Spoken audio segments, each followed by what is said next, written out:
Oi gente, tudo bem? Sejam bem-vindos novamente ao nosso segundo encontro, né? Hoje a gente vai continuar explorando aí as linguagens da arte contemporânea, né? E como prometido, a gente vai falar sobre o dadaísmo, né? A gente vai fazer um breve resuminho do que a gente viu na outra parte, né? Na parte um. E para quem tá chegando agora, né? E só para deixar registrado mesmo, né? Eu vou me apresentar novamente, vou dar alguns recadinhos e aí a gente já continua. Bom, para quem tá chegando agora, né? Ou para quem não viu o primeiro vídeo, meu nome é Jonathan James da Cruz. Eu sou estudante de licenciatura em artes visuais pelo Centro Universitário Internacional Uninter, aqui da cidade de Limeira, né? Do Polo de Limeira. E eu estou realizando o meu estágio supervisionado do ensino médio na modalidade extensão. Extensão, né, é uma modalidade que surgiu do 2020 para cá em decorrência da pandemia, né, do que a gente está vivendo aí no nosso cenário mundial. Então, é uma oportunidade da gente transmitir nossos conhecimentos e fazer o estágio de forma remota, né, dessa forma em que a gente consegue propagar nossas ideias e poder de forma muito mais acessível chegar em diversas pessoas, né, em diversos alunos, alunas e alunos por aí. Bom, dito isso, né, o meu RU é 2816996 e o meu projeto de extensão, né, consiste em uma sequência de 6 vídeos sobre o tema Decodificando as Linguagens da Arte Contemporânea, né? Nós estamos no nosso vídeo número 2 e a proposta é realmente, como diz o título, né? É trazer uma interpretação sobre a arte contemporânea, o que ela abrange, o que essa arte contemporânea, quais são os seus artistas principais, quando ela surgiu e, enfim, muitas outras percepções sobre ela, suas principais obras e, claro, né, fazer esse contexto histórico das coisas que estavam acontecendo na época em que ela surgiu, né, no decorrer do tempo e agora, né, porque como eu falei no vídeo anterior, a arte contemporânea nada mais é do que a arte do nosso momento presente, né, é a arte que está sendo feita, pensada, formulada, pesquisada no nosso momento atual, no momento que a gente está vivendo hoje, mas ela não começou hoje, né?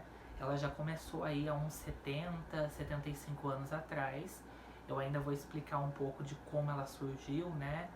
Porque tem muitos historiadores, muitos pesquisadores que determinam algumas datas diferentes aí de quando ela começou. Eu tenho a minha interpretação do que eu acho, eu vou falar para vocês, lembrando, né, de uma coisa muito importante que eu já falei no vídeo anterior. Ninguém aqui é dono da verdade, eu não sou uma pessoa que sabe tudo.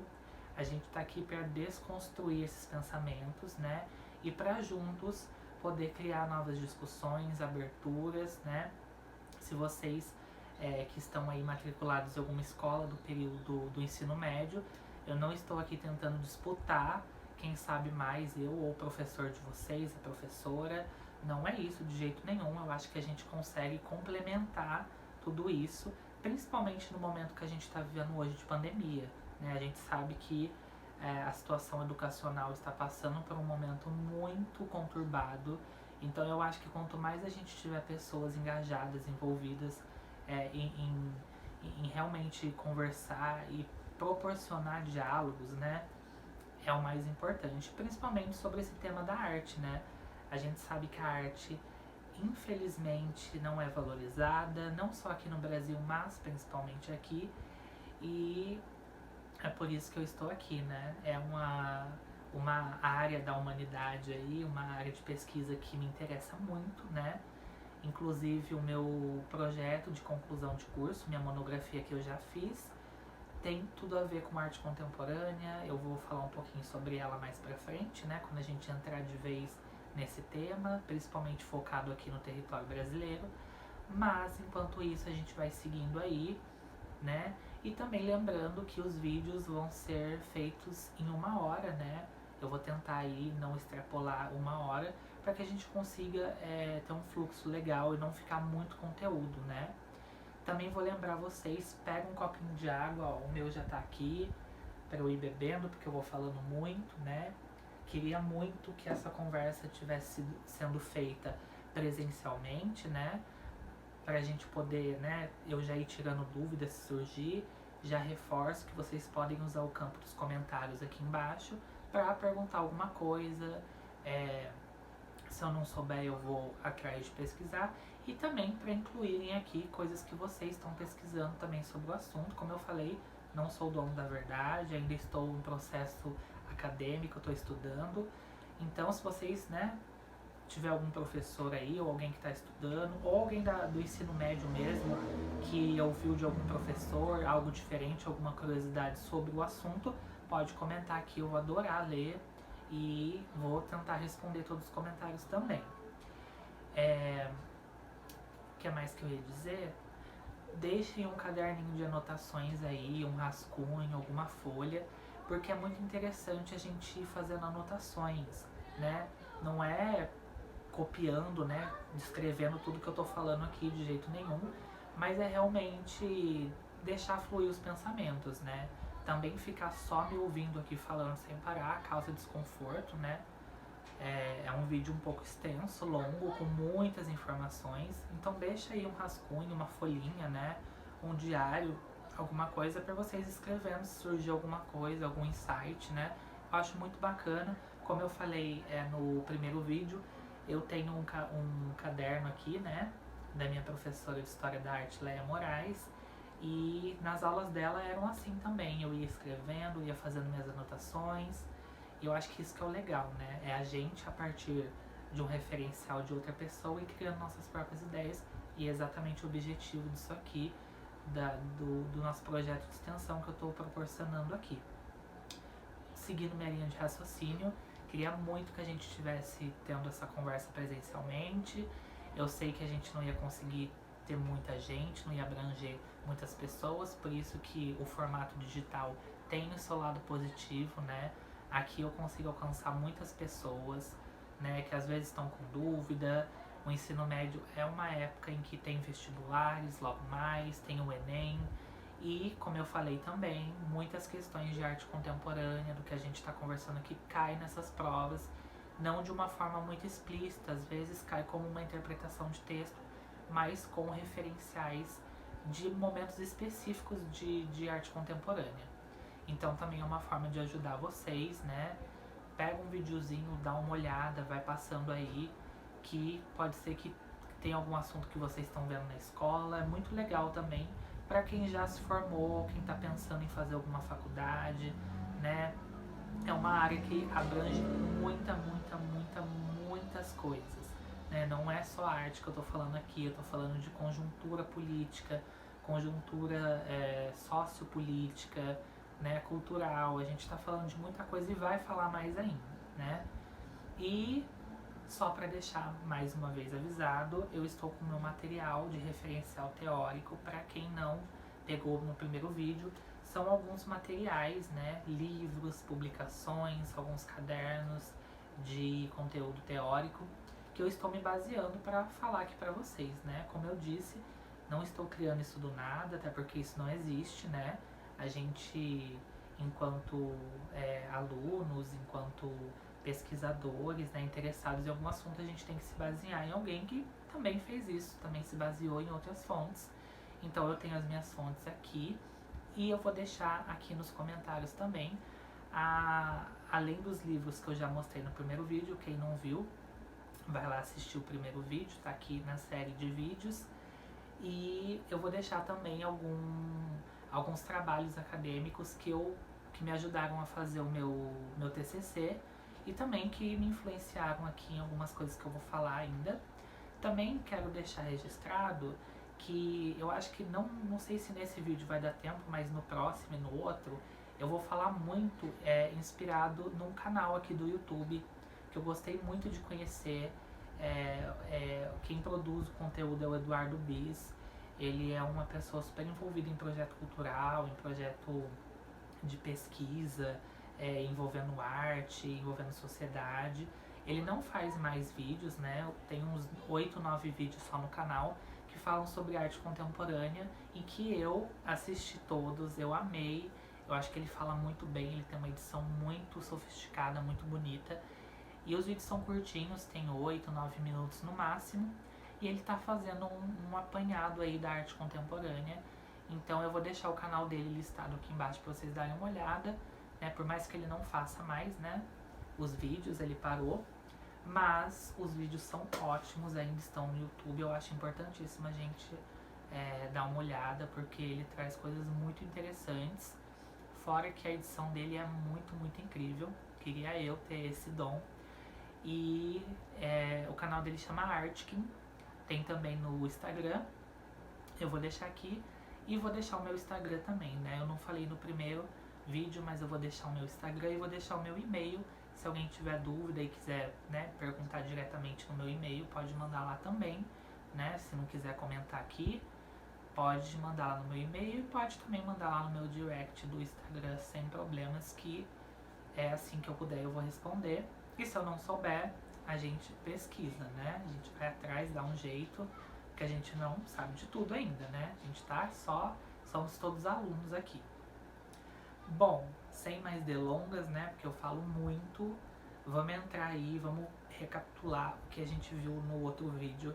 Eu acho legal fazer isso porque refresca a nossa memória, né? Se a gente entra no assunto direto, fica muito apressado, fica muito descontextualizado também, né? Eu vou começar hoje com o dadaísmo, mas eu acho legal a gente voltar um pouquinho para entender o que é o dadaísmo, né? Como que surgiu, né? Do que eu tô falando aqui, né? Então, no primeiro vídeo, né, eu falei o que era arte contemporânea, né? É a arte do nosso momento presente, nosso momento atual. Mas para poder chegar nela, né, que eu ainda não cheguei, vou tentar chegar nesse vídeo, eu tive que voltar um pouquinho no passado, né? A gente teve que voltar antes da arte moderna ainda, né? Que foi o período anterior ao contemporâneo, para a gente falar sobre a arte acadêmica, né? Que era uma arte sendo feita e disseminada e ensinada, né, nas universidades de belas artes que começaram a surgir ali, né, no século XIX, principalmente na Europa. Também temos aqui no Brasil, né, lá no Rio de Janeiro, com a vinda da família real portuguesa para cá, né? E começou todo o processo do Brasil imperial e tal, a monarquia aqui. Bom, a arte acadêmica era uma arte inspirada no neoclassicismo. E o que é isso? É um período no qual eles pretendem trazer um novo clássico, né? E esse clássico é referenciado lá do período renascentista, que por sua vez tinha sua inspiração lá na Antiguidade Clássica, no começo de tudo, né? No berço da democracia da Grécia Antiga, né? Então esse neoclassicismo tinha muitas regras, né? Eles tinham uma forma de fazer arte que era muito regrada, era muito pragmática, né? Tinha que ter o uso da perspectiva, o corpo humano tinha que ser idealizado e padronizado, e esses alunos acabavam fazendo obras muito parecidas, né? Não tinha diversidade, né? Faltava diversidade de cores, diversidade de temas. As temáticas eram sempre as mesmas, eram grandes homens, né, da sociedade, homens importantes, pessoas da nobreza, grandes heróis da história, né, segundo o que eles consideravam heróis. E acabou que essa arte acadêmica teve ali o seu declínio quando muitos artistas, né, principalmente lá na Europa, em Paris ali, começaram a se desvincular dessa forma de fazer arte, né? Não queriam mais saber dessa arte acadêmica e começaram a fazer suas pesquisas, fazer as suas experimentações e ver aí uma nova arte que estava surgindo. E aí a gente começa a entrar no período moderno, né? Qual foi o primeiro movimento do modernismo na história da arte? O impressionismo. Ele tem ascendência lá na Europa e ele só conseguiu se firmar e acontecer de vez por vários fatores, né? Um deles é a facilidade, né, que a industrialização estava proporcionando com a venda das tintas em tubo e das telas ali em tamanho menor, né, umas telas que davam para carregar. E aí esses artistas estavam saindo ao ar livre para poder fazer suas pesquisas, né? Muitos deles, né, passavam o dia inteiro sentado, olhando para a paisagem, e eles realmente pintavam o que estava acontecendo ali, né? O sol incidindo numa árvore, e aí essa mesma árvore em diferentes fases do dia para ver como que era a luz. Eles tinham muito essa preocupação com a luz. E eles usavam a tinta direto do tubo na tela, né? Eles não faziam uma mistura que os artistas mais neoclássicos estavam fazendo, né? E outra coisa também que caracteriza essa mudança radical é que eles não estavam ali fazendo suas experimentações num ambiente fechado, no ateliê do artista, né? Algo super imponente ali, que era super pregado pela academia, né? O artista tem seu ateliê, e ele fica ali no ateliê, essa coisa do gênio que vai sair com uma obra de arte, com uma obra-prima. Esses artistas do impressionismo iam para as ruas mesmo e faziam as suas pesquisas ali, né? O que interessava para eles era essa natureza, né?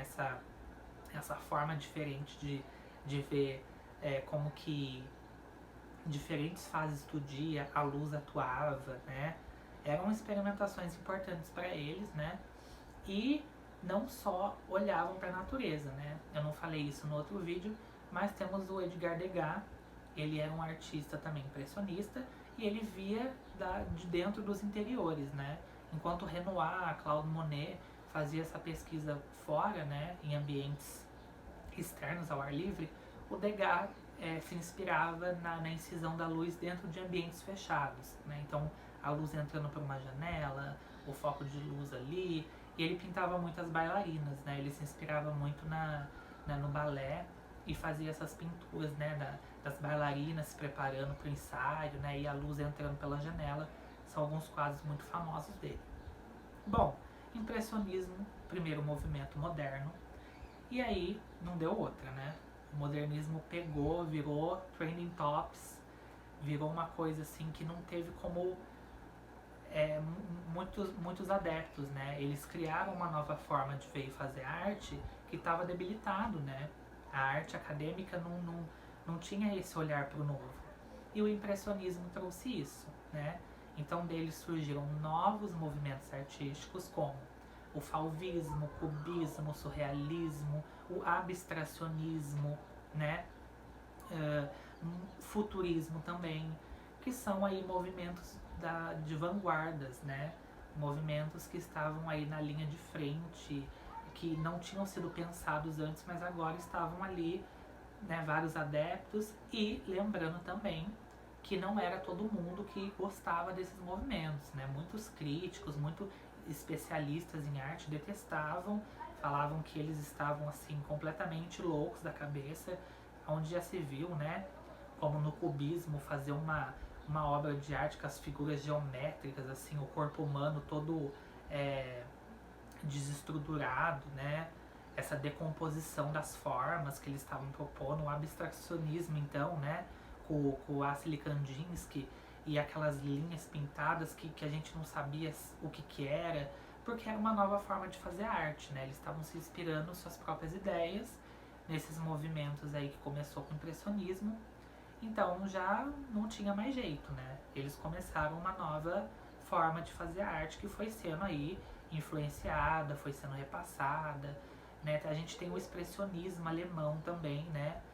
Vocês lembram do grito? Fazendo assim, né? Que inspirou até a máscara do filme lá, do Scream.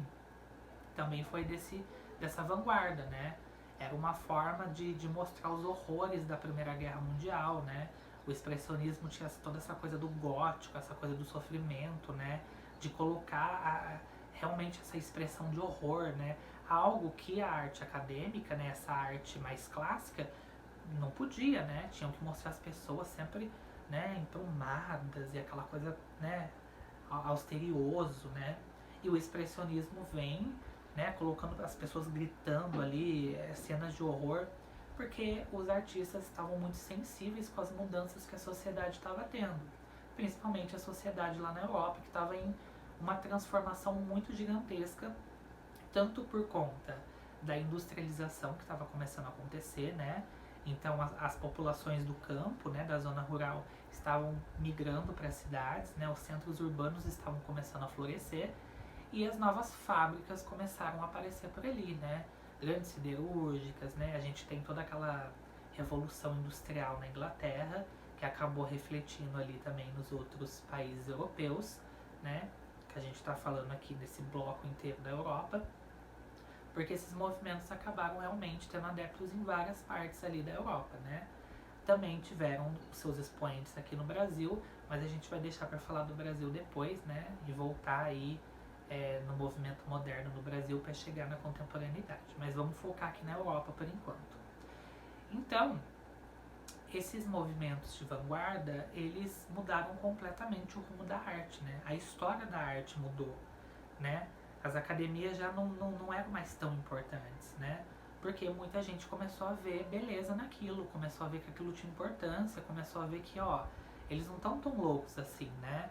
Eles estão criando, cada um com sua inspiração, com seu repertório e tudo mais. Então, o que acontece? De todos esses movimentos, né, claro que todos eles tiveram sua importância, sua influência na contemporaneidade, né? Se não tivesse eles para quebrar, para fazer uma ruptura do clássico ali no finalzinho do século XIX para o século XX, a gente não teria se encaminhado para a contemporaneidade. Mas a gente vai ter um movimento, né, desses ismos, que é o dadaísmo. E por que ele é tão importante assim? Eu vou falar aqui para vocês, né, vou explicar. Mas ele, assim, ele fez a ruptura total. Ele deu um 360 ali, que foi completamente revolucionário, né? E revolucionário, assim, né, em caps lock, bem grandão mesmo. Por quê? Junto com esses movimentos aí surge ali o dadaísmo. Ele surgiu no Café Voltaire, era um café em Zurique, em que vários artistas assim de vanguarda, né, que estavam ali pensando uma arte diferente, se reuniam para conversar e para falar, né? E aí, né, como que é a arte de hoje, né? O que a gente vai criar? Então eles se reuniam ali para filosofar, para refletir, para pensar. E um desses artistas era o Tristan Tzara, né? Ele era um poeta, ele era um artista ali do núcleo, né? Também era um artista bem diferentão, conceitual. E aí eles falaram, vamos criar o nosso movimento, o nosso manifesto, né? E aí, para dar um nome a esse movimento, eles simplesmente pegaram um dicionário e pegaram a primeira palavra que apareceu ali no dicionário, né? E a primeira palavra era Dada, que significa cavalo de pau, né? Então, assim, não tem sentido. Eles simplesmente escolheram a primeira palavra e aí eles deram um nome, né? Então isso já mostra uma quebra com toda aquela coisa da arte, né? Que tinha que ter um propósito, que tinha que ter um significado. E o dadaísmo vem para mostrar que não.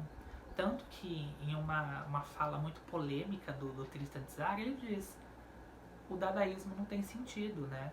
E essa fala naquela época tem uma repercussão muito polêmica, né? Porque ele está dizendo que o movimento artístico, né, essas novas artes que vão surgir desse movimento não tem sentido. E a gente vai ver que elas têm sim, né? Mas o fato dele dizer que não tem já mostra muito sobre esse movimento. A partir daí eles começaram a criar performances. Olha esse nome performance que ele vai aparecer depois, hein? Sobre a arte contemporânea. Ele é muito, muito usado. Ele é uma linguagem da arte contemporânea hoje e já estava começando lá naquela época, né? Então esses artistas se reuniam, eles propunham experimentações sem ter um resultado final, assim. Eles não estavam esperando ter um objetivo, eles queriam apenas experimentar. E se surgisse alguma coisa, beleza. Se não, serviu de experimentação, de experiência para eles. E aí surge um grande artista aí que revolucionou toda a história da arte, né? Ele foi o grande propulsor de toda a ruptura que a gente tem dentro do modernismo, que foi Marcel Duchamp. Ele criou nada mais, nada menos que os ready-mades. Nossa, mas que nome é esse, né? Ready-made significa objetos prontos, né? Objetos feitos prontos. Que nada mais era do que pegar um objeto banal, um objeto que tem à nossa volta, tirar esse objeto, né, tirar o significado desse objeto e colocar ele dentro da estrutura de arte. Então, o que o Marcel Duchamp criou? Ele criou esses ready-mades que nada mais eram do que atribuir a um objeto banal da nossa sociedade, do nosso cotidiano, um significado artístico, algo que nunca tinha sido feito antes, né? Vamos supor que a gente pegue, por exemplo, esse vidro que tem aqui, né? É um vidro, né, de guardar pertences pessoais, e a gente pegasse esse vidro e colocasse numa galeria, e é isso aí, assinasse, né, ou assinasse meu nome, é um objeto artístico. Marcel Duchamp fez isso lá em 1917, 1916, né? Então ele pegou um objeto comum, né, que a gente olharia e não via, né, tanta importância, ou não via com esse olhar, e ele atribuiu status artístico ao objeto, né? Isso é muito importante, né? Ele fez realmente uma revolução com isso. E a sua maior revolução, né, o seu maior ato iconoclástico que ficou para a história, foi numa exposição que teve numa galeria, e ele simplesmente enviou um urinol, né, esse urinol mesmo que tem nos banheiros públicos masculinos. Só que ele não disse que foi ele que fez, né? Ele enviou esse urinol porque ele fazia parte da banca que ia avaliar os trabalhos artísticos. Então ele fez uma pegadinha, ele mandou esse urinol, assinou como se fosse um outro nome, né, um pseudônimo, e mandou colocar esse urinol ali num bloco ali, e ia ser exposto ali na galeria. E isso foi um choque, porque muita gente ficou chocada, muita gente falou mal, e aí, como ele era da banca, ele levantou e falou: fui eu que fiz. E pronto, né? Ele simplesmente, né, criou um ato performático, né, e desestruturou completamente, né, tudo que a gente tinha ouvido sobre arte até então. Porque mesmo os modernistas, mesmo os impressionistas, né, que começaram esse movimento, eles nunca foram tão longe num ato desses, né? Eles ainda se apegavam ao bidimensional da tela, né? Por mais que eles estavam propondo algo diferente, né? O Marcel Duchamp, ele revoluciona, né? Porque além dele atribuir, né, status artístico para um objeto, ele desmaterializa esse objeto, né? Ele tira a função habitual desse urinol, né? Ele tira a serventia que esse urinol tem na nossa vida banal, e ele atribui um status de arte para ele, né? Esse urinol vira uma obra de arte, e ele ainda consegue criticar todo o sistema de arte, né? Então o dadaísmo, ele é um movimento muito crítico, né? Muito metafórico, muito ácido, porque quando ele coloca esse urinol e assina, ele faz uma crítica de que basta ter a assinatura de um artista que aquilo é arte. Né? Então ele está criticando o sistema de arte, né? Algo que nem os impressionistas tinham feito, né? Nem essas vanguardas que começaram, futurismo, surrealismo, tinham feito, né? Porque ele pertencia a esse sistema, ele era um dos jurados ali, mas ele consegue, né, meio que tirar um sarro com a cara de todo mundo, né? Ele critica o próprio meio artístico. E isso é muito importante quando a gente está falando de arte contemporânea, porque isso não tinha sido feito até aquele momento, né? Ele consegue, assim, uma ruptura total, né? Porque ele está criticando todo esse mercado da arte, né? O mercado de que, se tiver assinatura de um artista muito famoso, vai valer muito dinheiro esse trabalho, né? Essa coisa do capitalismo, do mercado de arte querendo lucrar. Então ele tira um sarro e manda ali um urinol e fala: ó, tá aí, ó, não é? Então, quando ele faz isso, é um ato muito revolucionário dentro da história, né? Isso vocês têm que ficar muito claro, né? Vocês já devem ter visto, talvez, essa foto do urinol que ele colocou ali, porque realmente foi algo que ninguém estava esperando, né? Algo muito revolucionário. Ele fez também, né, a obra da roda de bicicleta, né, em que ele coloca um banco de madeira e uma roda de bicicleta em cima, e essa é a obra de arte dele, né. Uma outra também muito polêmica, ele pega o quadro, né, da Mona Lisa ali, do Leonardo da Vinci, um quadro super cultuado, né, com referências clássicas do Renascimento, e ele faz um bigode na Mona Lisa, né, e pronto, a obra dele apenas foi isso, né, o gesto dele foi apenas colocar um bigode numa arte que já estava pronta, né, então é essa desmaterialização, né, é essa arte que não precisa de muito, né, por quê? Porque tá muito mais no gesto conceitual que ele fez, tá muito mais na ideia de criticar a história da arte antiga, né, clássica, nesse movimento atual, né, nessa sociedade atual que ele estava vivendo naquela época, né. Então isso diz muito, porque por mais que, nossa, as vanguardas foram super revolucionárias, sim, elas foram, mas ainda tinha essa coisa do salão, né. Quando os críticos e os colecionadores começaram a gostar dessas novas formas de arte, elas começaram a ter o seu status, né? Elas passaram de marginais lá quando os impressionistas começaram e elas começaram a ganhar destaque. Então o Marcel Duchamp, ele tem um olhar muito atento para a sociedade da época, né? Ele sabe que um movimento pode começar a surgir naquele momento e muita gente pode estranhar, pode não gostar, mas ele sabe que daqui a algum tempo aquilo ainda vai gerar dinheiro. E em vez dele criar um movimento que vai acontecer isso, essa mesma processo, ele vai lá e critica tudo isso, né? Ele critica o próprio pensamento do que era arte, né? E isso é algo muito revolucionário para a história, porque não tinha sido feito até o momento, né? A gente não tinha ainda um artista que tivesse, né, se proporcionado aí tão longe assim, né? A gente está falando ali de 1917, né, quando ele expõe esse urinol que ele ainda, né, sarcasticamente chama de A Fonte, né?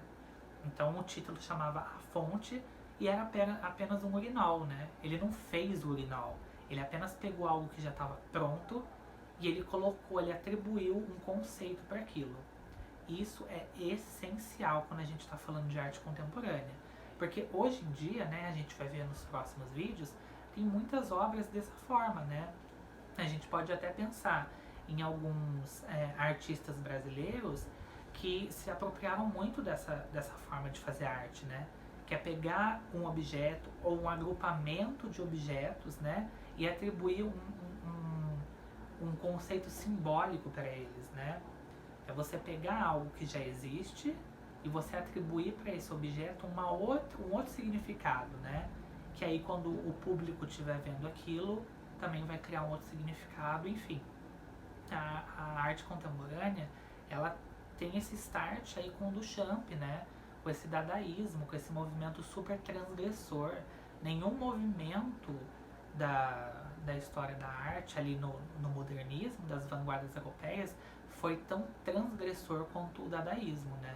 E vocês conseguem até imaginar, né? Poxa, o cara mandou né, quase que uma privada ali no meio da exposição em 1917, né? Hoje em dia isso já não seria tão assim, mas por quê? Porque Marcel Duchamp abriu o caminho para que hoje a gente tivesse várias propostas parecidas com ele, né? Cada uma com sua pesquisa, com seu repertório, mas foi ele que começou isso, né? Ele foi um grande visionário naquela época, né? E a gente estava ali no finalzinho, né? O mundo estava tentando se habituar do final da Primeira Guerra Mundial. Então agora eu acho importante a gente falar sobre isso, né? Vamos voltar um pouquinho e falar ali em 1913, 1914, essas vanguardas estavam surgindo, né? Porque a industrialização, os centros urbanos estavam se intensificando, mas aconteceu, né, uma tragédia gigantesca da humanidade, que foi a Primeira Guerra Mundial, em 1914, e a gente pode perceber que muitas das criações artísticas de vanguarda, elas começam a surgir muito por causa disso, né? Porque foi uma forma dos artistas reagirem a esses movimentos que estavam acontecendo no mundo. A Primeira Guerra Mundial, essa expansão do capitalismo, né, que estava ali em voga, né? Agora quem ditava as coisas era a burguesia estava ascendendo, né? Era uma classe social dos patrões, né? E aí a gente tinha muitos filósofos nessa época, né?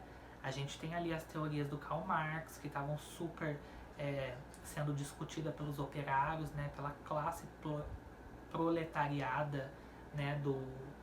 Das fábricas, né?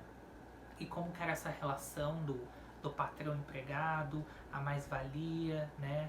Muitas pessoas passando fome, né? A guerra trouxe essa coisa horrível, essa coisa horrorosa, né? Devastou vários países, né? Muitas pessoas morreram, muitas pessoas perderam casas, enfim, foi uma tragédia realmente, só não foi superada, né? Pela Segunda Guerra Mundial, que viria aí mais pra frente, em 1939.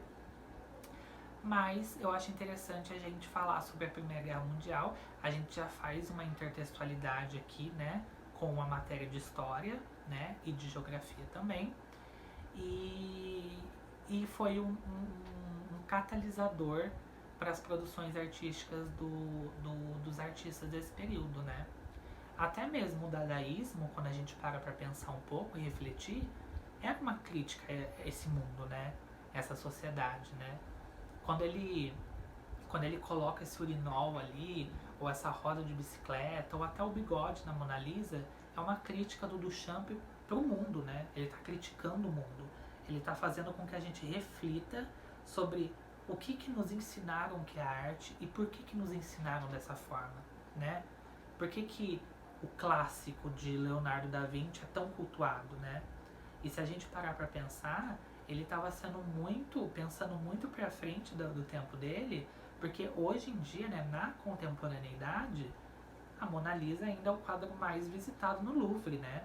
A gente tem aquela foto que tem um monte de pessoas amontoadas tentando tirar uma foto e o quadro nem é tão grande assim. Então ele já estava lá no século XX criticando, né? Por que a Mona Lisa é tão cultuada, né? Por que esse movimento? Né? O que tem de tão especial? E quando ele coloca o bigode nela, ele critica, ele não está criticando a Mona Lisa, ele está criticando todo um sistema por trás, né? Um sistema do clássico, né? Um sistema de relação de poder também. Então é muito interessante a gente pensar nisso e pensar que isso estava acontecendo lá no auge do modernismo, né? Ninguém falava em arte contemporânea, né? Nem em modernismo a gente falava, né? A gente sabe hoje por causa dos estudos, mas naquela época eram apenas vanguardas e tendências muito diferentes que estavam aparecendo ali. Bom, a Primeira Guerra Mundial aconteceu, né? Foi esse grande conflito aí envolvendo as grandes nações, né, europeias principalmente, né, que culminou ali numa grande devastação. E a Alemanha saiu ali derrotada e completamente humilhada, né? Os alemães sentiram muito essa perda, né? Como se eles tivessem perdido, né, moralmente, né? Os grandes, né, presidentes, líderes ali.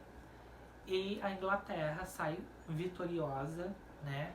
A Inglaterra que já estava ali naquele processo de industrialização das fábricas, ela sai muito vitoriosa, tanto ela quanto a França, e isso já começa a moldar a conjectura mundial, né? Porque a gente tem ali uma potência que está apostando muito no capitalismo, né? Que está fazendo ascender uma classe social nova que até então não tinha esse prestígio, que é a classe burguesa, né? Que existe até hoje. E estava em voga também essa questão do trabalho, né? A relação do trabalho, que foi muito utilizado pelos artistas, né? Em seus trabalhos, pensar essa relação das fábricas, né? Tem algumas pinturas dessa época que mostram esse ar de tristeza, esse ar de depressão, porque a Europa estava, né, principalmente a Inglaterra nesse começo, contaminada pela essa fumaça, pelo esse aspecto sujo, né? Porque a industrialização tinha o seu lado negativo, né? Não só ideologicamente, como também nessa questão perceptível, né? Ela modificou totalmente a cor, a visualidade do lugar, né? E muitos artistas pensam sobre isso, refletem sobre isso nos seus trabalhos também. Então, o modernismo, ele foi completamente revolucionário, né? Quando a gente pensa no dadaísmo, então, muito mais. Então, a gente sabe que esses movimentos, eles estavam acontecendo, né?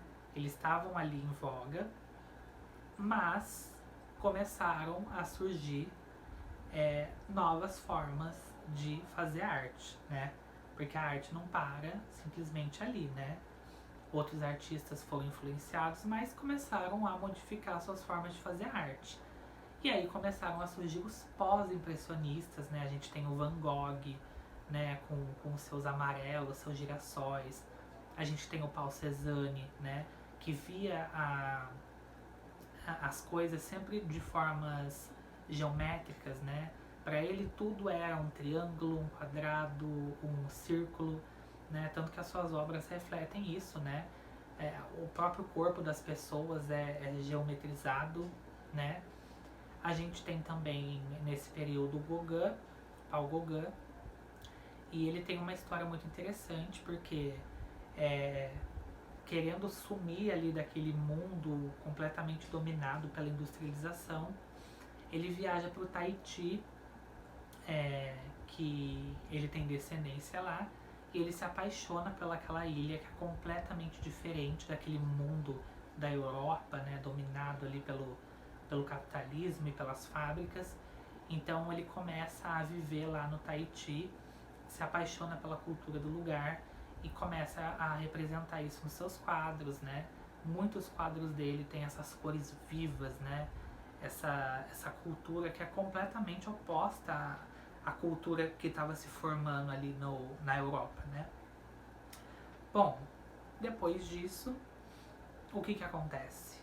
Segunda Guerra Mundial, né? Outra catástrofe mundial que foi ali causada por causa da Alemanha, né? Não só ela, mas a Alemanha estava ali com esse orgulho ferido por causa do fim da Primeira Guerra Mundial, e começam a surgir ideologias muito perigosas, né? Começa a aparecer ali o fascismo na Itália e o nazismo na Alemanha, né?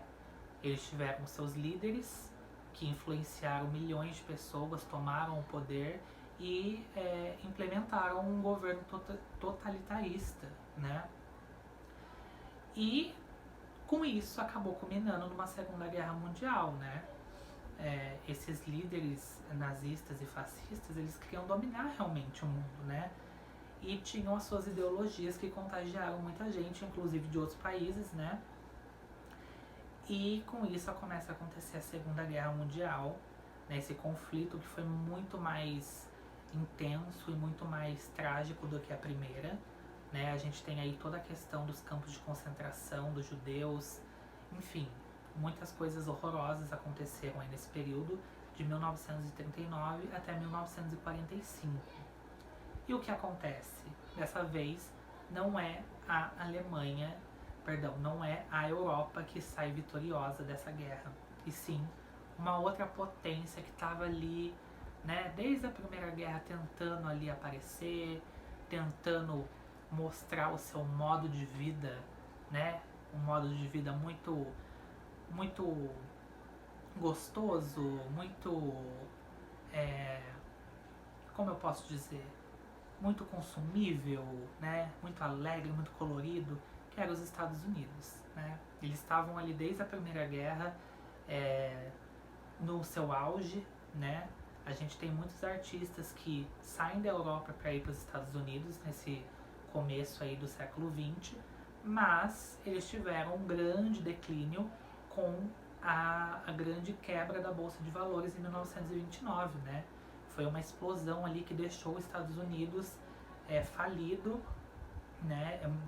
Muitas pessoas até cometeram suicídio por causa disso, perderam seus investimentos, e ele começa só a se reerguer novamente como uma grande potência em 1945, porque ele sai completamente vitorioso com o final da Segunda Guerra Mundial.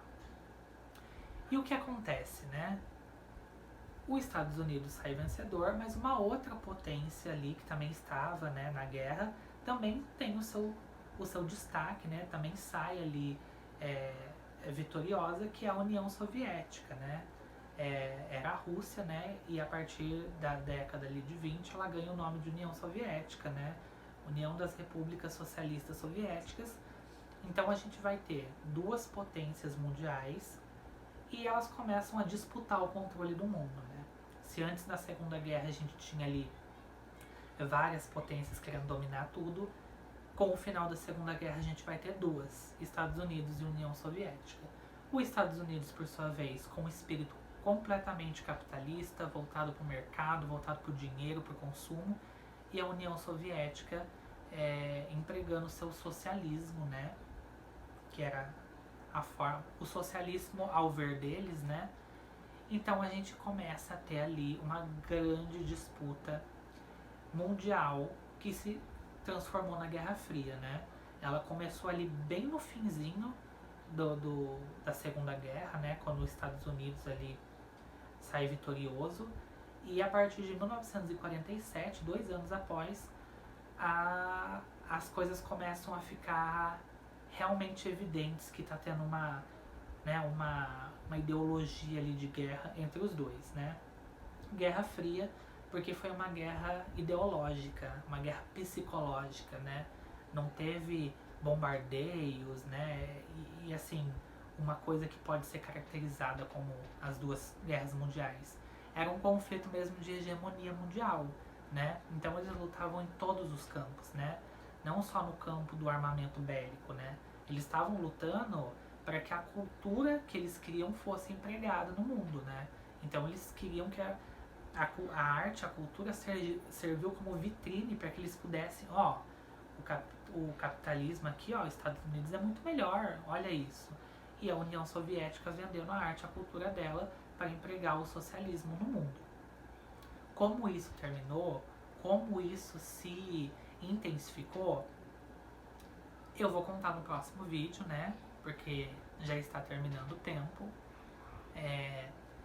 Mas eu vou dar um spoiler aqui, né? Como eu sempre faço. Eu já vou deixar meio preparado o terreno pra gente começar no próximo vídeo, porque a gente falou bastante aqui também. Mas o que a gente tem que pensar agora? A gente tem que pensar que a gente tem duas potências mundiais, né? Em pleno século XX, querendo começar uma nova forma de conquista, né?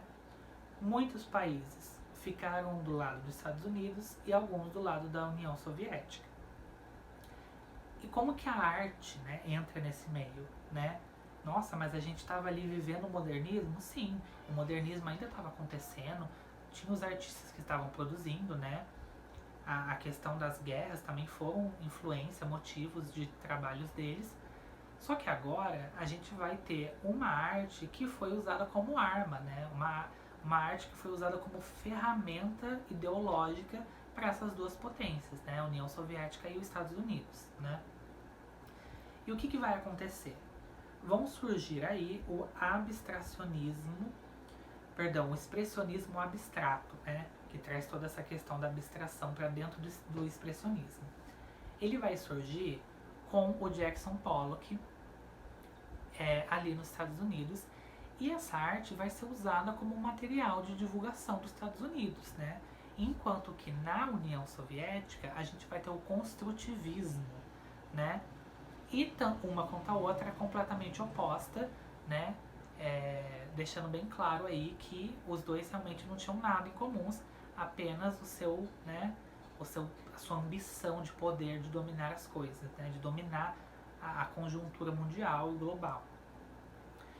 Os Estados Unidos sai vitorioso, né? A gente sabe disso, né? A União Soviética também, mas os Estados Unidos tinha muito mais recursos mesmo, né? Tanto econômicos quanto tecnológicos, né? A União Soviética não ficava atrás, né? Tanto que eles travaram aí uma guerra espacial, né? As consequências chegaram ali no homem pisando na Lua e no homem indo ao espaço, né? Lá na União Soviética.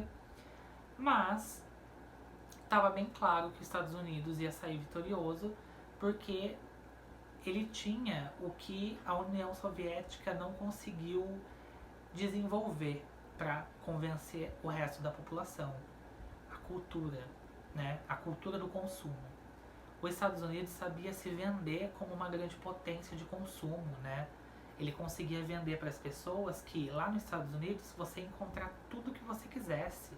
Você ia nos mercados e ia estar tudo lá, em embalagens muito bonitas, né? Muito coloridas, né? E isso fez com que os Estados Unidos se tornasse um lugar que muita gente quisesse ir, né? Muitos refugiados da guerra foram para lá e a economia começou a crescer. Claro, a gente tem que deixar bem detalhado aqui que tudo baseado na exploração, né?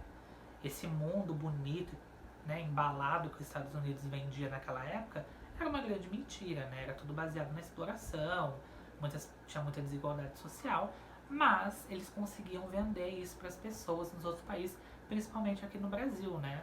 Se a gente pensa no Brasil ali nos anos 50, o Brasil estava se encaminhando para uma grande ditadura militar, influenciada e patrocinada pelos Estados Unidos, e os Estados Unidos vendeu totalmente a sua cultura para o Brasil, e o Brasil comprou, né?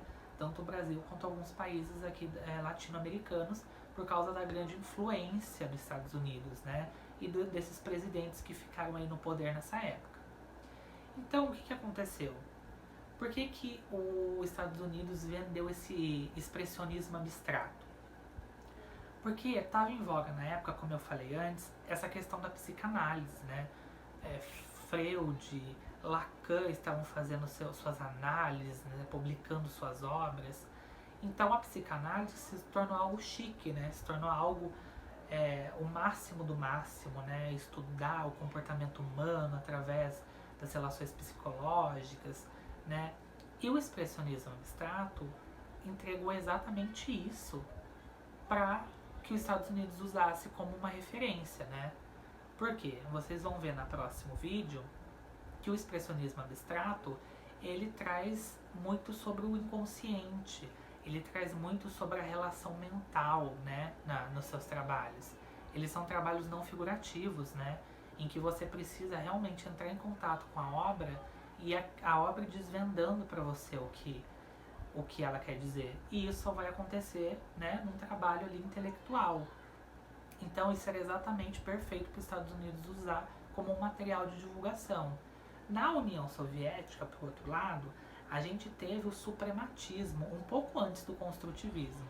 O suprematismo também tinha essa linha de usar psicanálise, né? A gente tinha ali o Malevich, né, com suas obras, né? Aquela obra toda preta, né? Que é a obra inteira preta. Isso faz parte do supremacismo. Mas a União Soviética achou interessante usar uma vanguarda que surgiu um pouquinho depois, que era o construtivismo, que eram o quê? Utilizar as grandes, como que eu posso dizer, os grandes meios de divulgação, né? Então era uma arte que parecia publicitária, né? Eram cartazes de divulgação, estandartes, né? Materiais de divulgação publicitário, que estava sendo realizado por alguns artistas que estavam se experimentando ali, utilizar técnicas da publicidade dentro do universo artístico. E isso foi perfeito para a União Soviética para poder vender suas ideias, poder mostrar para a população que lá a arte deles não era intelectualizada como nos Estados Unidos, era uma arte muito mais democrática, muito mais acessível para a população, né? Era uma arte que comunicava ali com os meios de divulgação, da publicidade, da comunicação, do jornalismo, né? Isso serviu muito bem para a União Soviética, né? A União Soviética, com o seu socialismo, mostrando que eles tinham uma arte muito mais acessível, né? Que muita gente poderia fazer, não era algo tão difícil assim, né? Era algo muito mais manipulável e não tinha essa coisa de chique, né? Era algo muito mais popular. E nos Estados Unidos, por outro lado, a gente tem aí o expressionismo abstrato, que serviu perfeito aos interesses americanos de mostrar que eles eram uma grande potência intelectualizada, né? Que a arte deles era muito requintada e muito intelectual. E a gente vai ver que isso caiu por terra, porque logo depois nos Estados Unidos surgiu o grande movimento da arte contemporânea, né, que eu tenho como marco da arte contemporânea, que foi o pop art, que aí eles acabaram de vez com essa ideia da arte psicanálise e trouxe tudo que tinha no meio de consumo para dentro do universo da arte. Mas a gente vai ver isso somente no próximo vídeo. Então a gente vai começar o próximo vídeo fazendo um resuminho do que a gente falou hoje, né, do que a gente conversou, falando um pouquinho aí dessa relação Estados Unidos e União Soviética, e a gente vai começar de vez com o expressionismo abstrato, Jackson Pollock, vamos falar dos campos de teoria de cor, do Rothko, e a gente vai falar um pouquinho do abstracionismo do de Kooning, que é umas obras bem selvagens ali, que escandalizaram ali o público norte-americano, e também falar de como os Estados Unidos começou a se tornar uma grande referência artística naquela época, algo que não tinha acontecido antes. A gente viu desde o nosso primeiro vídeo que sempre foi a Europa, né, o grande catalisador das ideias novas, mas a partir do final da Segunda Guerra Mundial, os Estados Unidos se tornou o grande polo de referência artística mundial. Então a gente vai ficando por aqui, né? Já deixo um abraço aí pra vocês, um beijo e, como sempre, né, compartilhem o vídeo, né, mandem para mais pessoas, né. Às vezes você tem um amigo que está estudando essa matéria na escola, né, manda para ele também. E você, professor, se quiser usar esse vídeo nas aulas, né, fica à vontade, pode usar. Eu acho que é muito legal, é uma forma de dinamizar o contato, né, entre público e pessoa aqui que está, né, dispondo, que está passando conhecimento. E lembrando que todo mundo tem o seu ponto de vista, todo mundo tem a sua opinião, né? Eu estou trazendo aqui de uma forma mais crítica, de uma forma mais profunda, porque foi baseado em várias experimentações, né, em vários artigos que eu li, né? Então, com isso, eu acabei tirando, né, e fazendo um recorte aí do que eu acredito que as coisas, as explicações, né? É muito baseado no que eu acredito mesmo, mas não existe só essa forma de ver, né? Tem muitos artistas e pesquisadores, né, que vê aí a arte contemporânea surgindo muito tempo depois, né? Eu sou da ideia de que a arte contemporânea começa realmente no final da Segunda Guerra Mundial, e no próximo vídeo eu vou explicar por que eu acho isso. E tem também alguns pesquisadores que também pensam da mesma forma que eu, né? Que a arte contemporânea ela começa no final da Segunda Guerra, com os Estados Unidos realmente tendo toda essa hegemonia cultural, né? Porque eles conseguiram vender mesmo uma cultura, né? Eles conseguiram alienar diversos países com a cultura deles, né? Que eles estavam criando ali quando eles se tornaram a grande nação, a grande potência no mundo com o final da Segunda Guerra Mundial. Tá certo? Então é isso, né? Deixa um like se vocês curtiram, por favor, porque me ajuda bastante, ajuda também a chegar em outras pessoas, né? Como eu falei, o que eu mais quero com isso mesmo é poder que seja acessível para outras pessoas, né? Claro que seria muito legal estar tendo essa conversa ao vivo, de forma presencial, porque aí se surgisse uma dúvida, vocês já perguntavam na hora e o debate ficava mais interessante, não ficava só eu falando aqui. Mas como é muito conteúdo, como é muitas horas, né, é melhor dessa forma, porque eu consigo entregar esse conteúdo, fora que ele também vai ficar aí acessível para vocês verem quando vocês quiserem, né, poderem acessar em outros momentos, né, e isso que é o mais legal, né. Mas é isso, né, deixa o like no vídeo, aproveita para se inscrever no canal, né, eu tenho alguns vídeos aqui de apresentações de portfólio que eu fiz também lá do meu curso de licenciatura em artes visuais, se vocês quiserem dar uma olhada. São vídeos muito mais curtos, né, de alguns minutinhos só, em que eu apenas dava explicação mesmo sobre o meu processo de criação, né, do que eu estava criando e tudo mais. Mas agora a gente vai começar com esses vídeos aí da decodificação da arte contemporânea, né, das linguagens da arte contemporânea. E eu espero muito que vocês estejam gostando, né, Mais uma vez, deixa aí nos comentários, né? Eu tô falando muito rápido, eu falo mais devagar, o que vocês preferem, né? É isso, né? Já deixo aqui mais uma vez meu abraço e